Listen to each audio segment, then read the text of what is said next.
Military press. So with this one, ideally we would see me from two different angles, so I'll probably get the camera onto another angle in a bit, but for now on the side. So when I'm gripping the bar, I want to make sure that whilst I'm pressing, I'm going to have mostly my forearm vertical throughout the majority of the movement. There are going to be portions of the movement where I just can't achieve a vertical forearm, but ideally that's what we're going to look to achieve.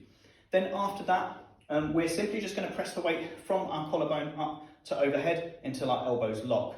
What you'll notice is I have to miss my face, which means in doing so, you're going to see this kind of odd curvature until I get above my head where I'm in line with my ears and I am able to press vertically. So because of that, it's a bit of an inefficient press to start with. The other things to note are my knees aren't going to move at all. I'm using purely upper body strength.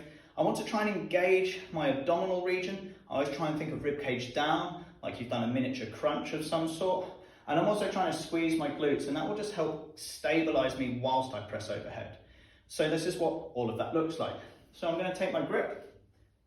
I'm going to come underneath the bar. I'm just going to stand and then walk it out. Then from there, miss the face. As soon as I'm kind of above the ears, now I can press vertically. I'm squeezing my glutes and squeezing my abs. Touch the collarbone, back up. By touching the collarbone, I am making a standardized way of completing a rep. If at any point you need to rest, ideally rest at the top. It's actually the easiest position. You might find you wobble around a little bit, but here you can catch your breath and then come back down. And use that stretch reflex to come off of the bottom of the movement.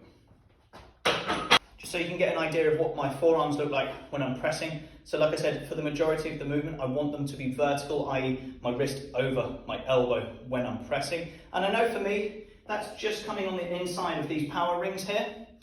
For each individual, that is going to depend on their arm length and their shoulder width. I'm particularly narrow, my arms are probably average for my height. But anyway, that besides the point, you're going to have to find a point that suits you. So hopefully you get the idea whilst I'm pressing that the majority of the movement, I am having vertical forearms. And that is the military press.